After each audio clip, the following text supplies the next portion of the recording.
Folks, I'm going to give it to you straight: 41 inches of snow, 650,000 homes without power, and $38 billion in damage, all in one storm. I kid you not, the blizzard of 2026 just went down in the record books as one of the most powerful winter storms to hit the Northeast in decades. And get this providence. Rhode Island just blew past its all-time snowfall record with 37.9 inches, wiping out the old record that had stood since the blizzard of 1978. Now here's the kicker: we are not even close to done, because 2 more storm systems are already lined up and barreling our way as we speak.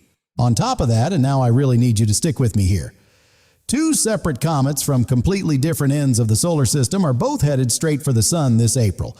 At the exact same time, our sun is doing things that left every expert scratching their heads. So, today, we're going to walk through all of it together, the storms bearing down on us right now, what's coming through early March, and then that bigger picture that most folks aren't paying attention to yet. But first things first, let's go through the numbers from the blizzard of 2026, because I'll tell you what, these figures are something else. Now listen, this bomb cyclone bottomed out at 966 millibars, and for those of you keeping score at home, that's the same pressure you'd see inside a strong Category 1 hurricane sitting right on top of New England.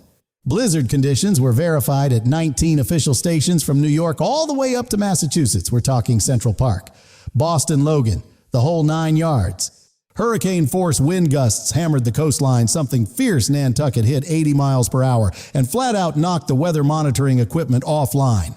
At the height of the storm, over 650,000 families lost power, and as of this morning, 375,000 of those folks are still sitting in the dark.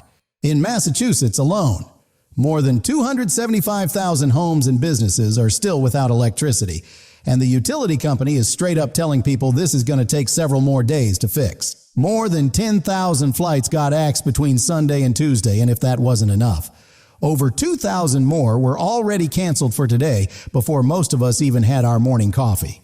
8 states had to declare emergencies: New York, New Jersey, Pennsylvania, Delaware, Connecticut, Rhode Island, Massachusetts, and Maryland, all of them at once. And when all's said and done, the damage bill comes in at $34 to $38 billion, making this the $3rd billion winter storm this season alone, 3rd one. Folks, now let's talk about where the snow actually landed, because some of these totals are just flat out unbelievable.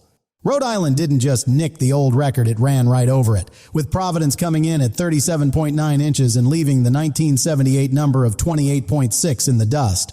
Southeastern Massachusetts was what we call the jackpot zone. Snow was coming down at 4 to 5 inches per hour at the height of this thing, which is just absolutely bonkers.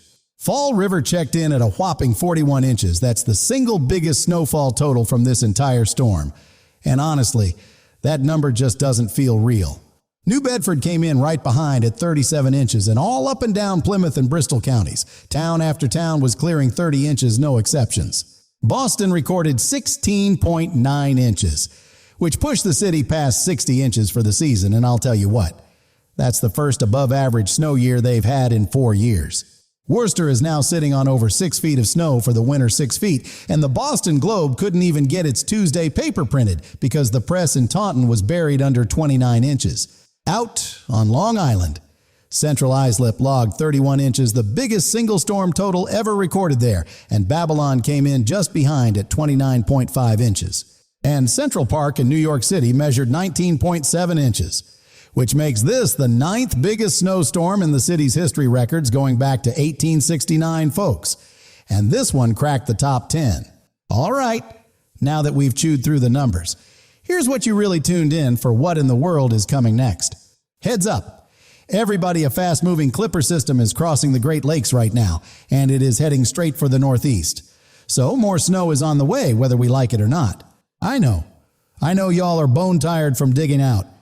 And the last thing you want to hear is more snow is coming, but better you hear it from me now than get caught flat-footed tonight. Connecticut, Rhode Island, Massachusetts, Pennsylvania, New York, New Jersey, all of you are going to feel this one tonight rolling into Wednesday. So don't put the shovel away just yet. Now, to be fair, this is not another blizzard, it's a clipper. It's quick. It moves through fast. Most folks are looking at 1 to 3 inches, but a handful of spots are going to get caught off guard. Providence could tack on another 2 inches. New York City and Boston are each looking at around 1 inch. But the lake effect hotspots up in New York State, those places could sneak up to 6 inches if the bands line up just right. Up in Michigan, especially up in the UP near Newberry, we're talking 6 inches potentially, while the rest of the Mitten State gets a light dusting and calls it a day. But here's the thing that's got me more concerned than the snow itself. Black ice is going to be a real sneaky problem every single night this week, because those temperatures are going to drop like a rock once this clipper blows through. So buckle up, because now I want to tell you about the main event, the bigger storm that's got the weather models all riled up heading into the end of the week. Thursday into Friday. A beefier storm system is going to push into the Midwest and Great Lakes, and we're keeping a real close eye on it for impacts running all the way from Chicago down to the I-95 corridor. Chicago is looking at several inches of snow Wednesday night into Thursday, and Indianapolis and Fort Wayne. You guys are smack in the transition zone, so you could be dealing with ice and sleet, which is genuinely the worst of all worlds for drivers. Toledo, Dayton, Detroit, y'all should plan on a wintry mix. And I'd go ahead and clear your schedule Thursday morning because travel is going to be a mess across the whole Great Lakes region. Meanwhile, down in the southeast, Thursday is bringing a whole different kind of headache, a line of thunderstorms rolling through Tennessee, northern Alabama, and northern Georgia, and some of those could get strong to severe by Thursday afternoon. Atlanta, y'all are looking at some gusty thunder boomers rolling through and across Florida. I hate to be the bearer of bad news, but there's no meaningful rain in the forecast through early March, and those wildfire conditions are going to stay ugly. Now, here's where the story gets truly wild, and this is what makes this week unlike anything we've seen across the country in a good long while. By Friday, into the weekend, we're tracking a pattern of weather whiplash that is going to create a 100-degree temperature spread 100 degrees across the United States at the same time.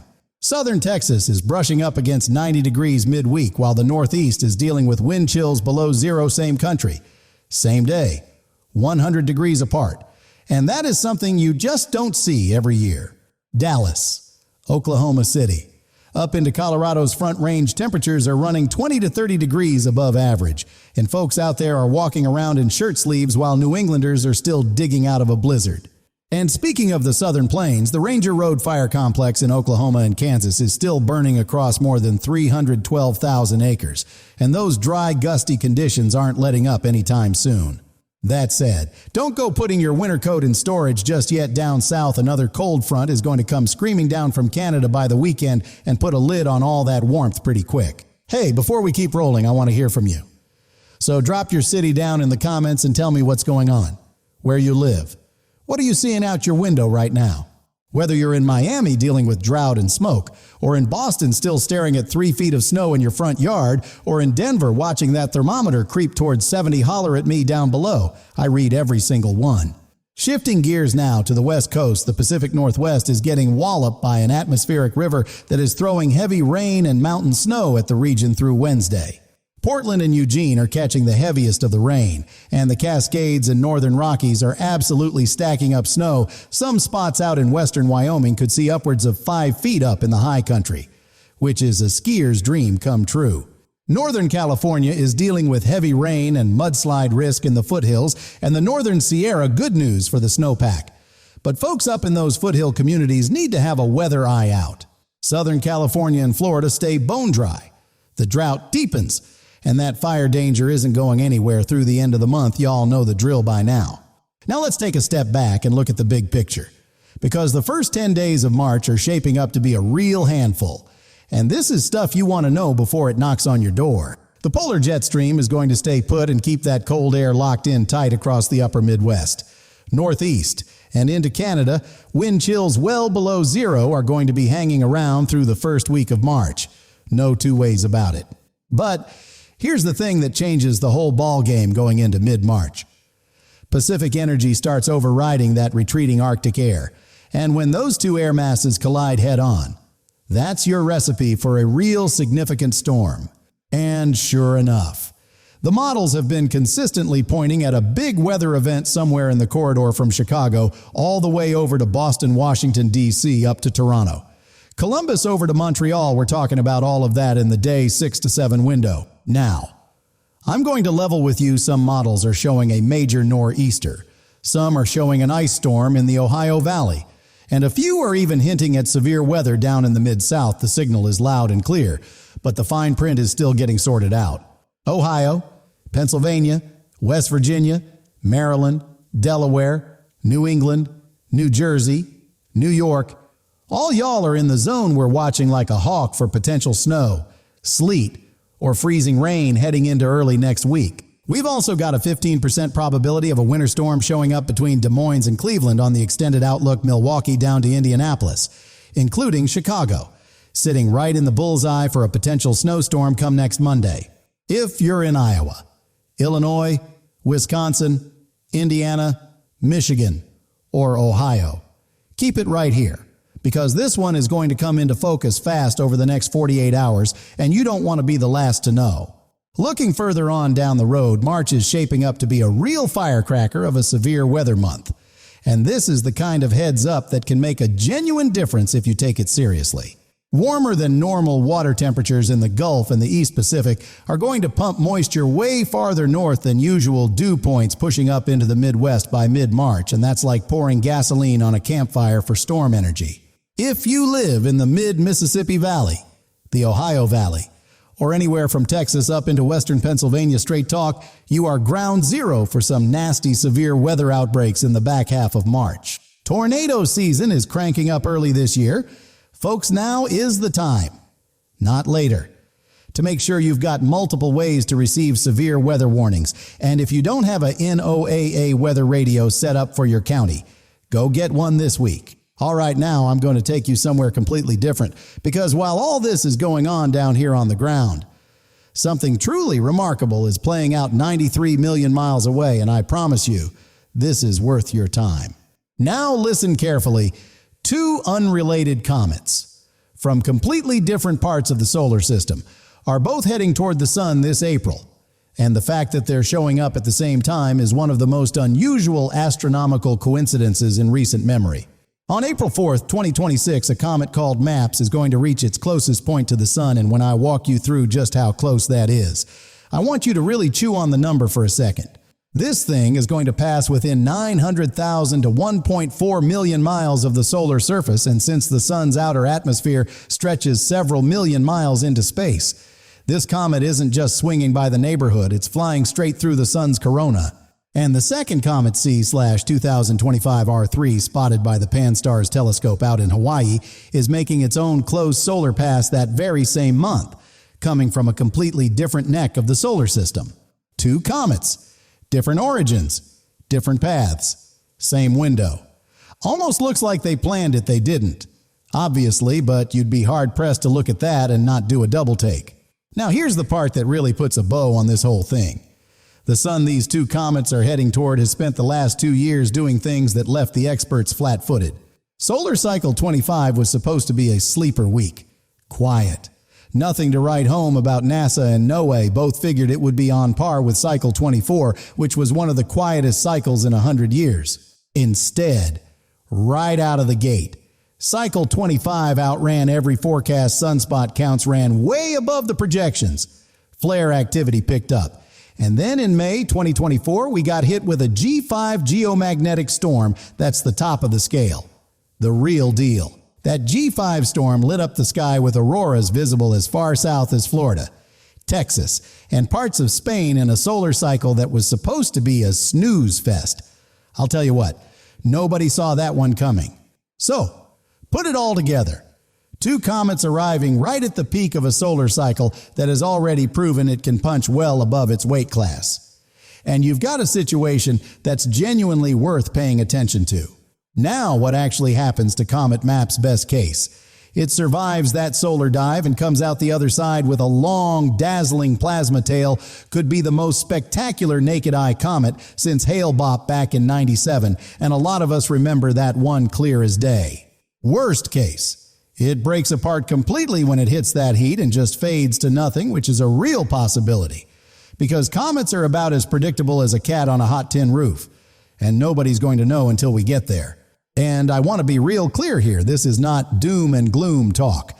Not one bit. What I'm saying is that we're living through a stretch of elevated solar activity, And the gap between what we can monitor and what our infrastructure can actually handle has been flagged loud and clear by scientists and government agencies alike. Back in 1859, the Carrington event, the biggest geomagnetic storm ever recorded, hit when the fanciest long-distance technology we had was a telegraph wire. And it set some of those wires on fire. We've built a whole lot more since then, and we still haven't plugged that hole. April 4th is just when the comet shows up. The bigger solar story runs a whole lot longer than that. And it's the kind of thing that deserves a regular spot on your radar going forward. All right, let's bring it on home. Here's your city-by-city rundown for the next 7 to 10 days. So you know exactly what's headed your way and you're not left out in the cold, no pun intended. Boston, a couple more inches tonight from the Clipper. Another inch or two possible Thursday. And then early next week, we're watching what could be a significant storm. Schools are already shut down again today. And getting the lights back on is going to be a multi-day affair for a lot of folks. New York City schools are back open today. About an inch coming Wednesday morning from the Clipper. And then keep your eyes peeled on that weekend to Monday storm signal. This one could sneak up on you.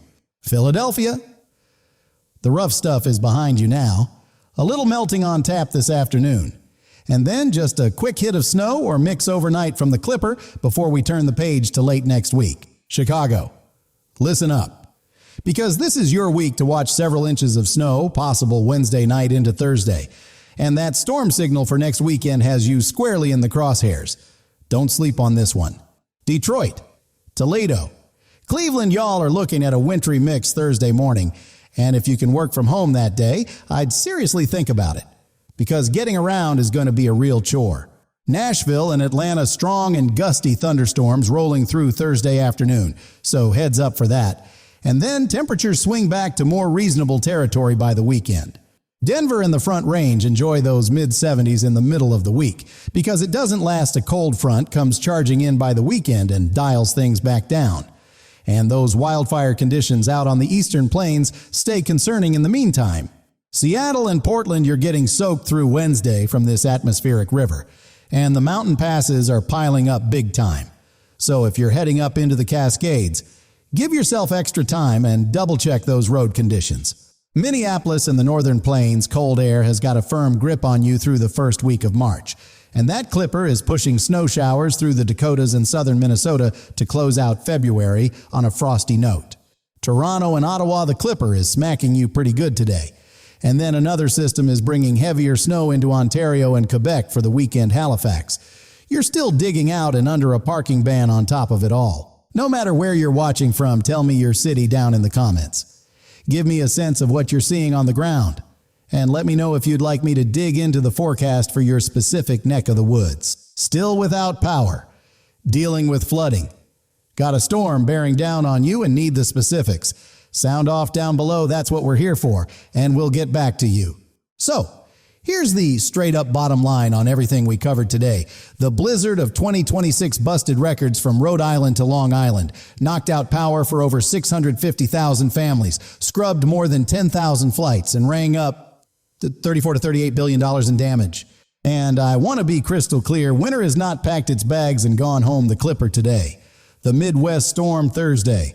A potential big system early next week, and a rowdy, severe weather season kicking off mid-March all tell you the exact same story. And all the while, 93 million miles up the road, 2 comets are falling toward a sun that's running hotter than anybody bargained for, and that convergence this April is something none of us have seen in a real long time. We're going to stay on top of every bit of this as it unfolds, the storms rolling through. The pattern changes heading into March.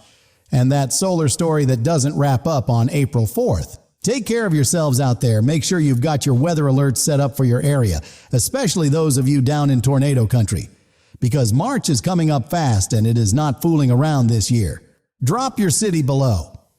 Pass this along to anybody you know who needs to know what's coming their way. And we'll catch you in the next one. Stay warm, stay safe, and look out for your neighbors.